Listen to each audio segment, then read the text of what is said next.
Hola, hola, muy buenos días. Te damos la bienvenida. Diviértete interactuando con el público en tiempo real. Así dice acá.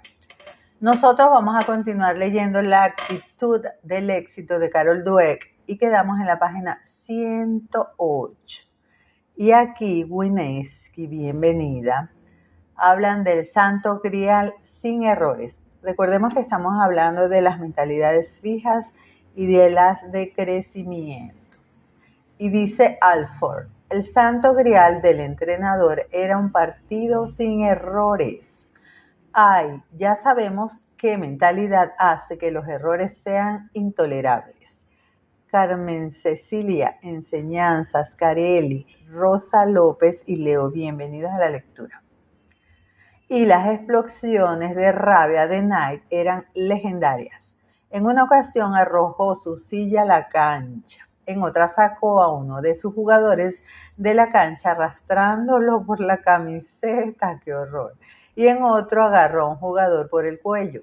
A menudo intentaba justificar su conducta diciendo que con eso endurecía a su equipo, que preparaba a sus muchachos para jugar bajo presión, pero la verdad es que no podía controlarse. ¿Era lo de la silla un ejercicio de enseñanza? ¿Era educativa la llave en el cuello? Claro que no. Juan Luis y Joan, ¿se escucha bien? Estoy usando un dispositivo nuevo para que el ruido de la calle no interfiera con tanta fuerza. Dice acá, él no motivaba por medio del respeto, sino por medio de la intimidación recurriendo al miedo.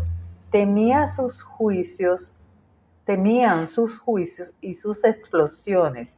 ¿Funcionaban? Es la pregunta. A veces sí que funcionaban.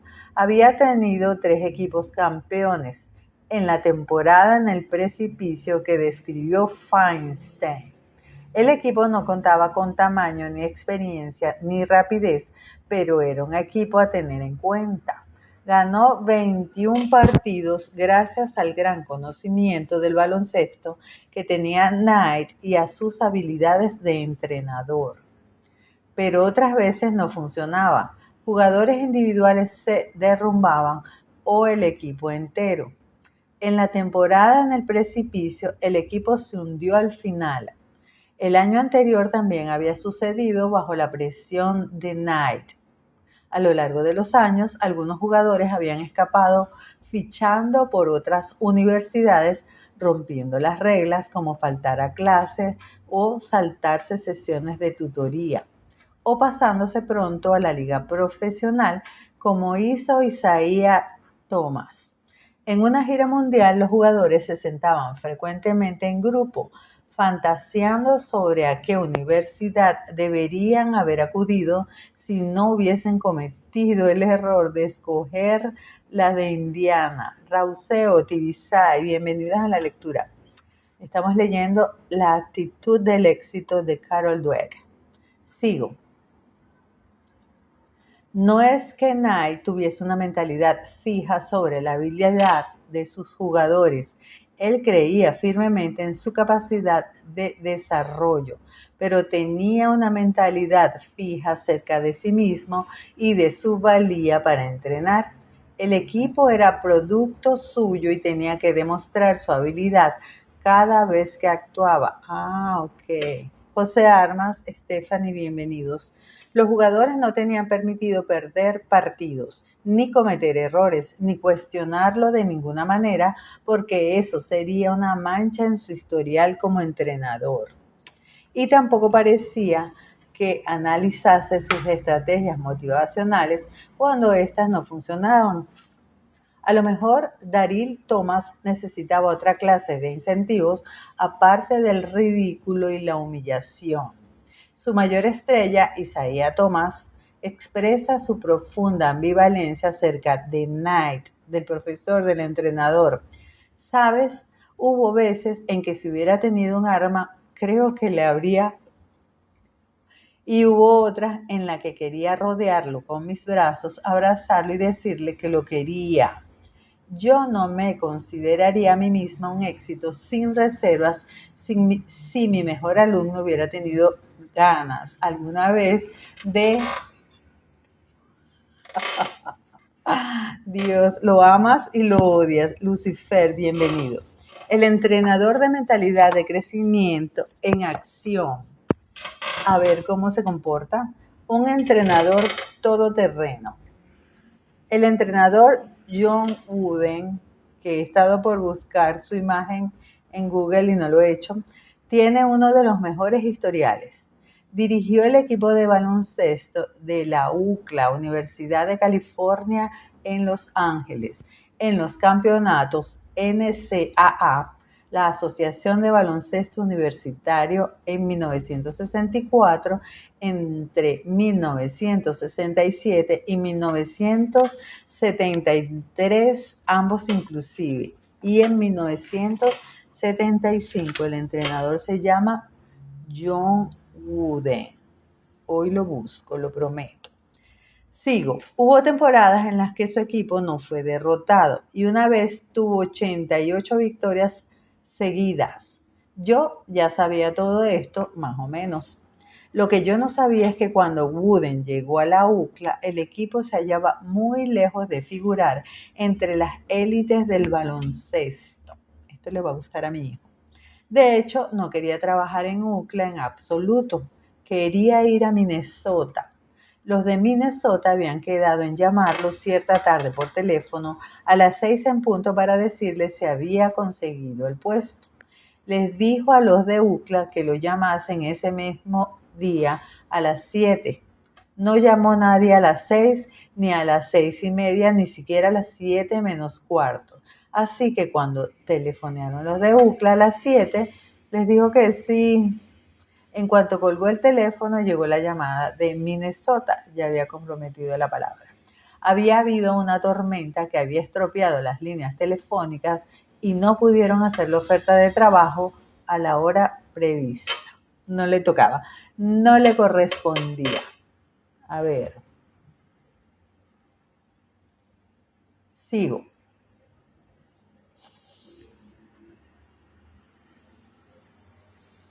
UCLA tenía unas instalaciones claramente insuficientes. Durante los 16 años que estuvo allí, menos mal que no quería estar, Wooden dirigía los entrenamientos en un gimnasio atestado, oscuro y escasamente ventilado, conocido como la cabaña OC, olor corporal, por el evocador efecto de los cuerpos sudorosos. En el mismo gimnasio muchas veces había encuentros de lucha, entrenamiento del equipo de gimnasia, saltos en cama elástica y ensayos de las animadoras, a la vez que el entrenamiento de baloncesto. No había sitio para los partidos. Al principio, durante unos cuantos años, había tenido que utilizar la cabaña OC de olor corporal y durante los siguientes 14 se vieron obligados a viajar por la zona pidiendo prestadas las instalaciones de colegios y pueblos. Freider, bienvenido. Y luego estaban los jugadores. Cuando los reunió para el primer entrenamiento se quedó tieso. Eran tan malos que si hubiera tenido una forma honrosa de marcharse del puesto, lo habría hecho. La prensa había vaticinado muy perspicazmente que ese equipo acabaría el último en su división. Me imagino que lo retaron. Pero Wooden se puso manos a la obra y su ridículo equipo no terminó el último. Terminó ganando el título de la temporada con 21 victorias y 7 derrotas. El año siguiente llegaron a las eliminatorias de la NCAA. ¿Qué tal? Épale, Lala, bienvenida. ¿Qué les dio? ¿Qué les dio el entrenador? Les dio entrenamiento constante para mantener en forma las habilidades básicas. Les dio motivación y les dio mentalidad de crecimiento. El Santo Grial, preparación y esfuerzo completos. Wooden no es complicado. Es sabio e interesante, pero no es complicado. Es solo un tipo directo con mentalidad de crecimiento que vive con esta regla. Oído a la tambora. Tienes que dedicarte cada día a ser un poco mejor. Al dedicarte a la tarea de ser un poco mejor todos y cada uno de los días durante un cierto tiempo, llegarás a ser mucho mejor. Ok. No pedía partidos sin errores como el otro entrenador. No exigía a sus jugadores que no perdiesen nunca. Les pedía preparación y esfuerzo completos. He ganado, he perdido. Esas son preguntas equivocadas. La pregunta correcta es, ¿me he esforzado al máximo? Si es así, dice, podría ser que te hayan superado en el marcador, pero tú no perderás nunca. Por ahí hay un podcast de Andreina Gandica, que lo hace muy bien, y hablas justamente de una gimnasta que no compitió con los demás, sino contra ella misma. Es bien chévere. Tampoco era un blandengue, no toleraba la falta de esfuerzo. Si los jugadores se hacían los remolones durante los entrenamientos, apagaba las luces y se marchaba. Caballeros, el entrenamiento ha terminado. Habían perdido la oportunidad de ser mejores ese día. Las estrategias también funcionan. Joan, bienvenido. Tratamiento igualitario. Al igual que hacía Delay, Wooden les ofrecía su tiempo y su atención por igual a todos sus jugadores, independientemente de sus habilidades iniciales. A su vez, ellos lo daban todo y florecían. Esto es lo que indica Wooden de dos jugadores nuevos cuando llegaron a UCLA. Miré a cada uno de ellos para ver lo que tenían y me dije, mí mismo, santo cielo, si estos pueden hacer una contribución en el juego de nuestro equipo, es que debemos de ser bastante malos. Sin embargo, lo que no podía ver era lo que esos hombres tenían por dentro. Los dos dieron todo lo que podían dar y los dos llegaron a ser titulares. Uno de ellos, pivot titular de un equipo del campeonato nacional. Respetaba a todos los jugadores de la misma manera. ¿Sabes que algunos números de camiseta de jugadores se retiran en homenaje a su grandeza después de que ellos abandonen el equipo? No se retiró ningún número de jugador mientras Wooden fue entrenador, aunque tuvo algunos de los mejores jugadores en todos los tiempos, como Kareem Abdul-Jabbar y Bill Walton. Después, cuando sus números fueron retirados, él estuvo en contra. ¡Oh, qué interesante! Primis, bienvenido. Moy Kim, bienvenida. Fíjate, vamos a ver por qué está en contra. Otros compañeros que jugaron en nuestro equipo llevaron también esos números. Algunos de esos jugadores me dieron prácticamente todo lo que tenían. La camiseta y el número que lleva escrito no pertenecen nunca a un solo jugador. Por importante o por gran estrella que sea ese jugador concreto, va en contra del concepto de lo que es un equipo. Tremendo punto de vista. Sigo. Espera un momento. Él se dedicaba al negocio de ganar partidos. ¿No se supone que para eso debería centrarse sus jugadores de más talento y utilizar a los otros como reservas? Bueno, él no hacía que los jugadores jugasen igualitariamente, pero se dio a todos los jugadores de forma igualitaria. Por ejemplo, cuando fichó a otro jugador del mismo año que a Bill Walton, le dijo que jugaría muy poco en partidos reales ya que estaba Walton, pero le prometió, para cuando te gradúes tendrás un contrato profesional, así de bueno serás. En su tercer año, el jugador le daba a Bill Walton todo lo que podía en los entrenamientos y cuando se hizo profesional fue nombrado novato del año en su liga. Dariana, bienvenida, Cárdenas. Gracias por estar allí. Seguimos. Preparar a los jugadores para toda la vida. Era Wooden un genio, un mago capaz de transformar jugadores mediocres en campeones. En realidad, él admite que en lo que se refiere a tácticas y estrategias del baloncesto era bastante del montón. En lo que era realmente bueno era en analizar y motivar a sus jugadores. Todos tenemos un talento, aprovechémoslo. Con esas habilidades fue capaz de ayudarlos a que consumasen su potencial, no solo en el baloncesto, sino en la vida, algo que le parecía más satisfactorio que ganar partidos. Funcionaban los métodos de Wooden. Wooden se escribe W-O-O-D-E-N. Además de los 10 títulos de campeón, tenemos el testimonio de sus jugadores y ninguno de ellos se refiere a de fuego. Bill Walton, del Salón de la Fama. Por supuesto, la competición real era prepararnos para la vida. Nos enseñó los valores y las características que podrían hacer de nosotros no solo buenos jugadores, sino también buenas personas. Denny Crum, entrenador de éxito. No puedo imaginar lo que habría sido mi vida sin el entrenador Wooden. No hubiese sido la luz que me guía. Conforme van pasando los años, lo aprecio cada vez más y solo puedo rezar para tener sobre los jóvenes que entreno la mitad de influencia que él tuvo en mí. Fíjense la forma en cómo lo ven y cómo veían al otro entrenador. Lo querían hasta. Kareem Abdul-Jabbar, este me encanta, a mi hijo le gusta, del Salón de la Fama. La sabiduría del entrenador Wooden me marcó profundamente como deportista, pero más aún como ser humano. Él es en parte responsable de la persona que soy hoy día. Bien admirado que es el Señor. Mira lo que sucedió.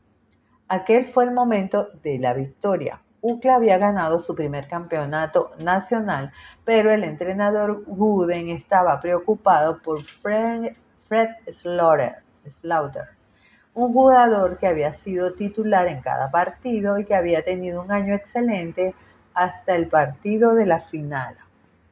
El partido no había ido muy bien y al ponerse cada vez peor, Wooden sintió que tenía que hacer un cambio. De modo que sacó a Slaughter de la cancha. Slaughter. El jugador que lo reemplazó hizo un gran trabajo y Wooden lo dejó seguir hasta que el partido estaba prácticamente ganado. A ver, ¿cómo actuó? La victoria fue el momento cumbre. No solo habían ganado su primer título de la NCAA, venciendo a la Universidad Duke, sino que habían terminado la temporada con 30 victorias y ninguna derrota. Excepcional. Carol Herrera, gracias por estar allí. Así y todo, la preocupación de Wooden por Slaughter había enfriado su euforia. Cuando el entrenador salió de la conferencia de prensa, se dirigió a los vestuarios a buscar a Slaughter. El jugador lo estaba esperando. Entrenador, quiero que sepa que lo comprendo. Tenía que dejar a Duke en la cancha porque jugó muy bien y yo no. Yo quería jugar costara lo que costase, pero lo comprendo y si alguien dice que me he enfadado, no es cierto. Decepcionado, sí, pero enfadado, no. Me alegré mucho por Duke. Hay que reconocer, cuando las mentes son de crecimiento, podemos reconocer estas cosas, nuestros propios errores. Sigo. Hay entrenadores por ahí, dice Wooden, que han ganado campeonatos utilizando la estrategia del dictador, entre ellos Vince Lombardi y Bobby Knight. Yo tengo una filosofía diferente. Para mí, el interés, la compasión y la consideración han sido siempre prioridades del más alto nivel. Lee lo que le pasó a Fred Slaughter otra vez y dime si, bajo las mismas circunstancias, el entrenador Knight se habría apresurado a consolar a Daryl Thomas. ¿Le hubiera permitido Knight a Thomas, en aquel momento de decepción, preservar su orgullo, su dignidad y su generosidad? Lo dudo. Yo que no lo conozco, pero que he leído cositas. Ok, nos faltan pocos minutos. Vamos a leer ¿cuál es el enemigo? ¿El éxito o el fracaso? R. de Javi, bienvenido. Pat Summitt era la entrenadora del equipo femenino de baloncesto de Tennessee, las Lady Vols. Entrenó a su equipo hasta llegar a 8 campeonatos nacionales. No llegó al baloncesto con la actitud filosófica de Wooden, sino que al principio su postura era más del tipo Knight o. Cada vez que perdían, ella no podía superarlo. Le daba vueltas y vueltas, lo machacaba a muerte y se torturaba a sí misma y a su equipo también. A ver si cambió. Kiko Daddy, bienvenido. Y entonces estableció una relación de amor-odio con la derrota. La enferma, literalmente perder, pero le encanta lo que la derrota consigue. Obliga a todos, jugadores y entrenadores, a desarrollar un juego más completo. Para ella, el auténtico enemigo es el éxito. A ver, Wooden lo llama estar infectado por el éxito. Pat Riley, antiguo entrenador del equipo de Los Ángeles Lakers, lo denomina la enfermedad del yo. O sea, pensar que tú eres el éxito, descartando la disciplina y el trabajo que te llevaron allí. Summitt lo explica. El éxito te adormece, hace que hasta el más ambicioso de nosotros se vuelva autocomplaciente y descuidado. El equipo de Tennessee había ganado 5 campeonatos de la NCAA, pero solamente uno cuando eran las favoritas. Summitt declaró, nuestras victorias eran victorias sorpresa. Sin embargo, perdimos como 4 o 5 títulos en los que éramos favoritas. El entrenador también hace la manera de enfrentarse al éxito y al fracaso. Tras el campeonato del año 1996, el equipo se volvió complaciente. Las jugadoras mayores eran las campeonas nacionales y las nuevas esperaban llegar volando a la victoria por el mero hecho de ser de Tennessee. Fue un desastre, empezaron a perder de mala manera. El 15 de diciembre fueron aplastadas por Stanford en su propio campo. Unos pocos partidos después, las aplastaron otra vez. Ahora habían acumulado 5 derrotas y todo el mundo las había abandonado. El entrenador de la Universidad de Carolina del Norte, con idea de consolar a Summitt, le dijo, bueno, aguanta hasta el próximo año. La cadena de televisión HBO había ido a Tennessee a rodar un documental, pero ahora los productores buscaban otro equipo. Hasta sus ayudantes creían que no iban a llegar a las eliminatorias para los campeonatos de marzo. De manera que el partido siguiente, Summitt se reunió 5 horas con su equipo. Esa noche jugaban contra Old Dominion, el segundo equipo del país. Por primera vez en esa temporada lo dieron todo, pero volvieron a perder. Era desolador. Habían puesto toda la carne en el asador, se lanzaron fieramente a ello y aún así perdieron. Algunas sollozaban tanto que no podían hablar ni respirar. Levantad la cabeza, les dijo Summitt, la entrenadora. Si ponéis tanto esfuerzo como hoy todas las veces, si lucháis así, os digo, os prometo que estaremos en las eliminatorias de marzo. A ver, Héctor, bienvenido a la lectura. 2 meses después eran las campeonas nacionales. Flor, bienvenida. Pamelita también. La conclusión, cuidado con el éxito. Puede golpearte hasta llevarte a la mentalidad fija. Gané porque tengo talento, por lo tanto seguiré ganando. El éxito puede infectar a un equipo lo mismo que a una persona. Alex Rodríguez, el beisbolista, la estrella, no estaba infectado por el éxito. Uno nunca está igual. Tan pronto se va para un lado como para el otro. En la vida sentimental y en la vida deportiva le pasó. Entonces, nos quedan 3 minutitos. Vamos a leer nuestro legado.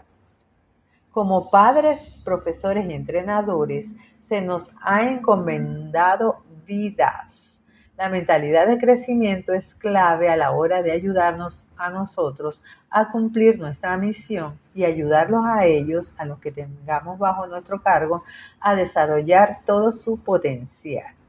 David Oneida, bienvenida. Cultiva tu mentalidad, nos dice la autora Carol Dweck. Cada palabra y cada acto de padres a hijos envía un mensaje. Y el ejemplo: mañana escucha lo que les dices a tus hijos y ajusta los mensajes que envíes. Son mensajes que dicen, tú tienes rasgos permanentes y yo los juzgo, o son mensajes que dicen, tú eres una persona en desarrollo y a mí me interesa ese desarrollo. Cuidadito. ¿Cómo utilizan los elogios? Recuerda que alabar la inteligencia o el talento de los niños, por tentador que sea, envía un mensaje de mentalidad fija. Hace que su confianza y su motivación sean más frágiles. En su lugar, intenta enfocarte en los procedimientos que usan, sus estrategias, su esfuerzo, lo que eligen. Y practica el elogio saludable cuando interactúes con ellos. Héctor, bienvenido. Obsérvate y escúchate a ti mismo cuidadosamente cuando tus hijos se porten mal. Recuerda que las críticas constructivas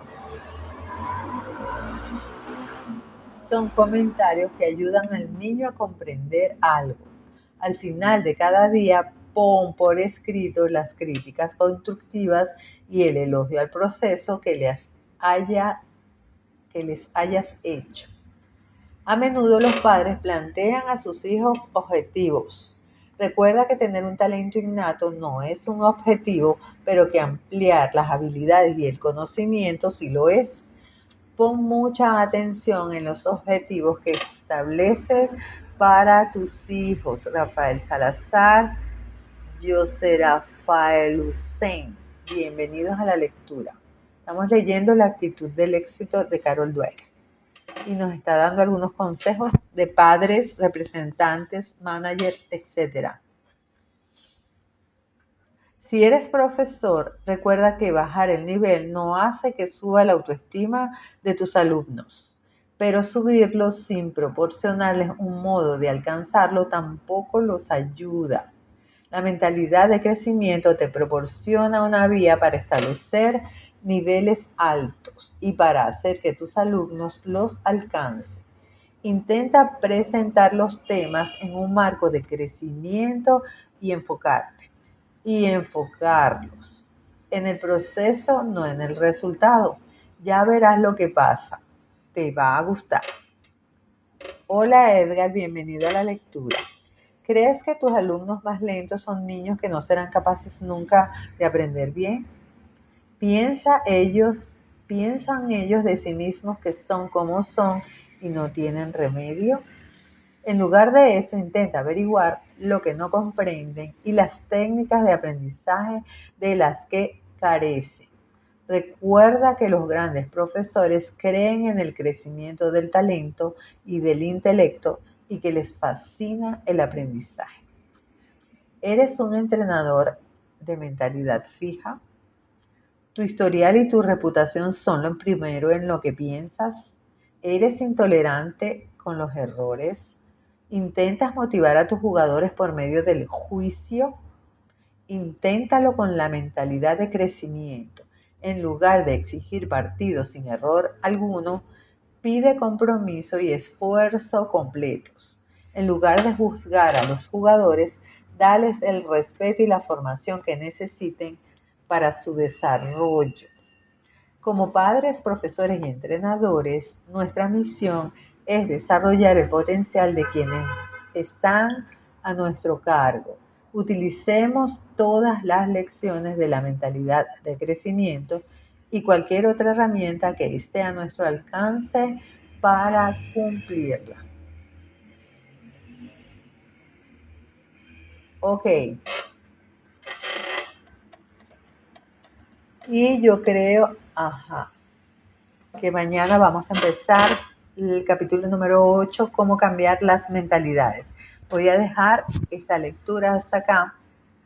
La dejo colgada en YouTube, Instagram y TikTok. Y continuamos con la lectura mañana a las 8 de la mañana, hora de Venezuela. Muchísimas gracias. Un besito. Hermano Giovanni, Gilberto, Kimberly, Gilberto Altila, bienvenidos a la lectura. Nos vemos mañana. Gracias. Chao.